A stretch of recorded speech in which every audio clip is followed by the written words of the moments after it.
Hello, everybody. Again, this is Scott Bunce, and today I have an exciting visitor that's going to talk to us about selling companies and how to prep. This is Carl Nicpon.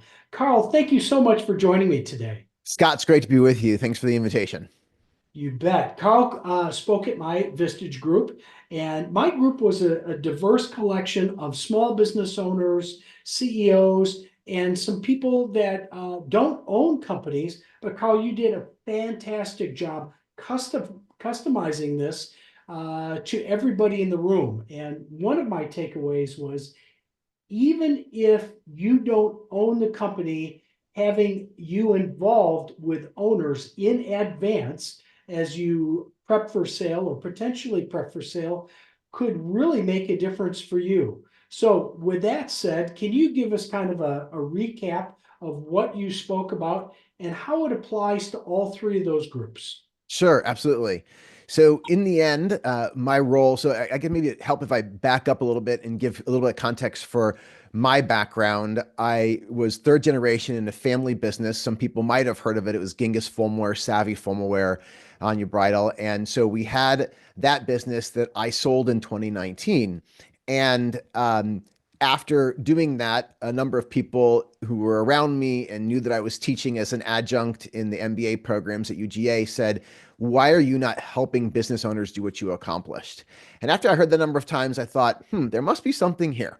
So that's how I entered into walking alongside. And what business owners tell me is that they appreciate that I've been in their shoes and I understand what it is to run a company and also the sort of responsibility it is in thinking about selling the company.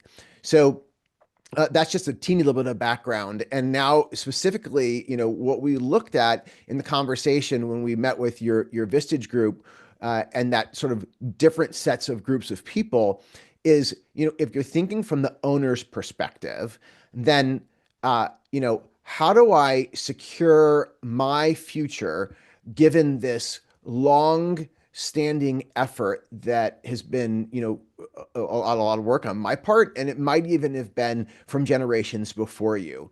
That balanced with the desire to see the business thrive and keep going beyond you, and to make sure we sort of business owners feel very much a responsibility to our employees. So how do we take care of our employees and all of that? So that's the challenge that business owners face. And the challenge that the key employees, right, face is they think of this as, I know eventually this business will transition. All businesses do transition. And unfortunately, half of the transitions that happen in business ownership are unplanned. Mm. And that's a scary number when you think about that also means they're not in your control and they can be chaotic. And that's not good for anybody. It decreases the value for the owner and it leaves a lot of uncertainty for the key leaders who remain in the business taking it forward. So it's an interesting dynamic because the business owner oftentimes is afraid to bring this subject up when they're thinking about a potential transaction with their people, with their own people, and yet sometimes the people working in the business can bring so much value in that conversation, and so this is an opportunity for managing up, if you will, where the key leaders go to the owner and say, "Hey, look, we're not foolish. We understand that you're not going to do this forever. And we've heard you talk about wanting to spend more time traveling with your spouse or with your grandkids. And so those are things that we want you to be able to accomplish. So maybe we should start talking about the long-term plan here." And that sort of, gentle nudge oftentimes frees up the owner to have a conversation and begin, just saying what is reality, which is that at some point in time, I won't be here. So I hope I answered your question, but if I didn't, Scott, make me go back and do it again. No, I think you did just fine. You know, when we talk about selling a business, there's a lot of emotion around it, right? Sometimes there's family businesses with family members. Sometimes business owners have run the business with employees for decades, and the employees feel like family, and the owners are going through turmoil. Sometimes there's husbands and wives, and not everybody's on the same page. How do you think that managing emotions and bringing a transaction to the forefront with all that emotion, what's the best way to work through that? Yeah, that is a great question. There's not a silver bullet, but I think one place it starts is recognizing that 88% of business owners say they'd like for their business to transition internally, either to employees, to an already existing partner, or to children, the next generation. And yet, only less than 30% actually transition internally. That sets up part of this stress. And so, one of the best things that we can do to start to bring down the emotion and the stress is start early. I'd say number one, start early. And number two, don't do it on your own. The process of selling a business, uh, from the day you say, I want to sell my business, it takes 9 to 12 months, but then there's a transition period afterwards where the business owner is expected to stick around. But here's the thing, most of the time, the business isn't ready to go to market when the business owner wants. So starting this conversation early helps us bring a team around that business and that business owner to support them in doing the work that makes the company attractive for an eventual transition. Now, here's the interesting thing, making it attractive also makes it really fun to run. So that takes a lot of the stress out of the daily operation, and you never know, you might actually find yourself wanting to stay in it longer because it's not the awful thing that makes you lose sleep at night anymore. So that's the start early. And then the other part about that is don't do it alone. Like when you're thinking about selling a business, the last thing you want to do is take your foot off the gas for the performance of the business and start focusing on something that you don't know a lot about, namely transition. So bringing other experts in around you to help work through a preparation for and then and the eventual transaction helps you keep your foot on the gas pedal of the business so that the performance doesn't slip all the way through the actual closing of the transaction. You know, I would imagine that a lot of owners don't even know the KPIs or metrics that they need to have a successful transaction. What are some of the key points that owners should really focus in on to make them to make their business as attractive as possible? Right. So in the end, what people are looking for, what buyers are looking for, if we think about from the buyer's perspective, right? Uh, the number one thing that they're looking for is positive trends in revenue and profit.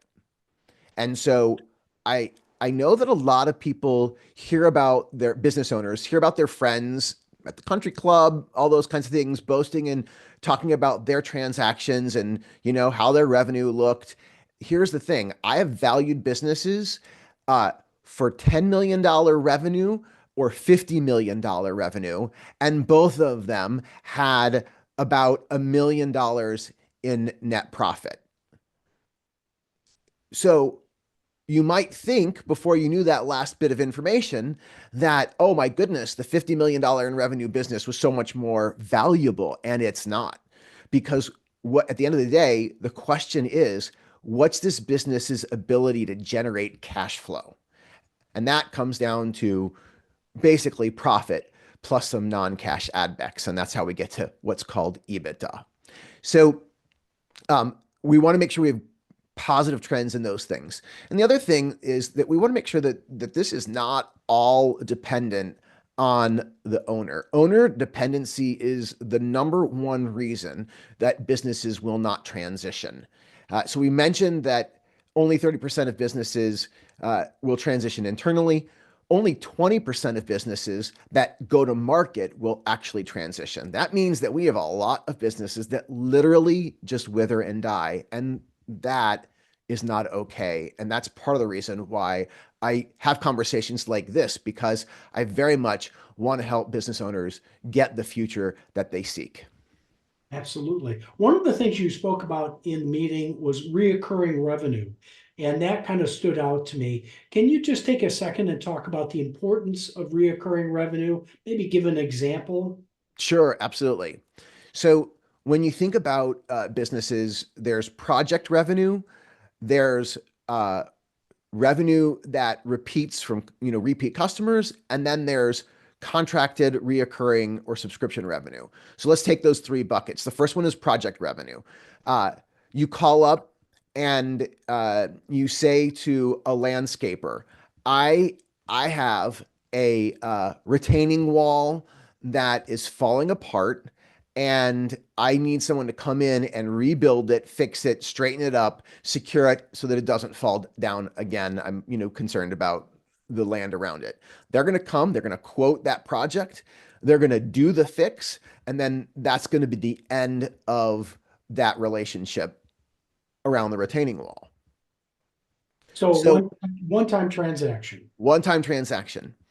Now, you go outside and you're like, wow, I had no idea that could look that good. I'm starting to think that my next investment is that I'd like a patio in my backyard. I want to entertain.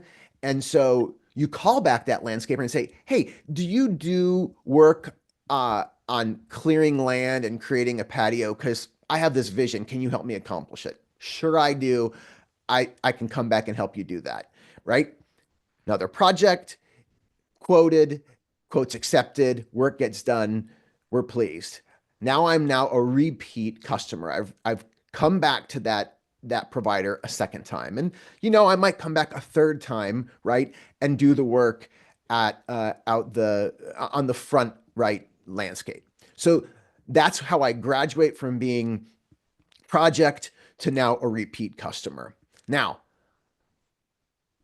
what really changes the multiple is when I make an agreement with that company to have them come back on a regular basis.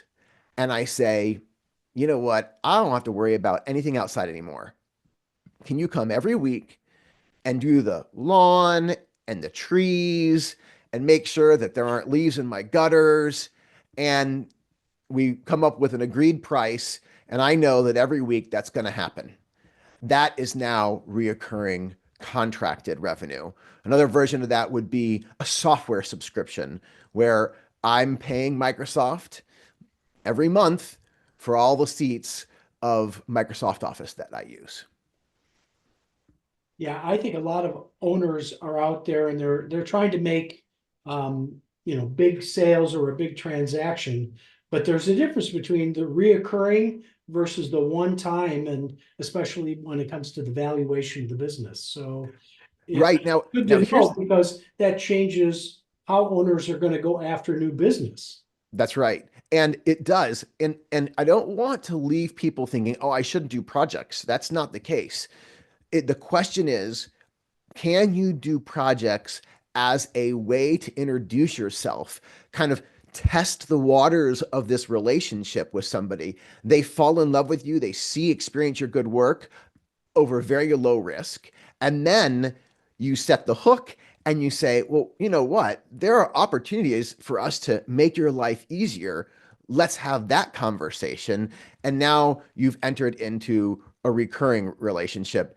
And knowing how to transition from one to the other is a powerful, powerful thing. So we don't want to get rid of project revenue. We want to use it as a way to sort of set the hook and deepen the relationship. Absolutely. Well, Carl, just even in this short interview, you've given some great information about prepping a business for sale, why it might be important to, even if you're not ready to sell, know the metrics and go from there. But my guess is several people that are watching are going to want to know how to get a hold of you and maybe have a deeper discussion than we can have in a few short minutes. How do they get a hold of you? Sure, absolutely. So I'm Carl Nicpon, and Marsh Creek Advisors is our team. And I'm certainly, you can find our website, mcreek.com. You can also find me on LinkedIn, Carl, Carl, Nicpon, Nicpon. So super easy. And there's not a lot of us Nicpon, so not hard to find. But I'll also share with you, based on what you just said, Scott, that one of the things that I invite business owners to do is start by understanding what's the current value of my business. And we are willing and able to do a complimentary evaluation for qualified business owners. And it, like I said, doesn't cost anything. There's no obligation for it, but it's really our way of helping you understand what's my possible future. What are my options here? And do I want to now intentionally grow, or do I want to start working towards an exit? And that all can come out of that initial valuation conversation. Carl, that's a great offer. So thank you for making that. I'm sure people will take you up on that. And again, thank you for your time today and coming to speak at my group. I know the business leaders that I lead love to hear knowledge like this. And thank you again for doing that. My pleasure. Great to be with you. All right. All the best. Take care.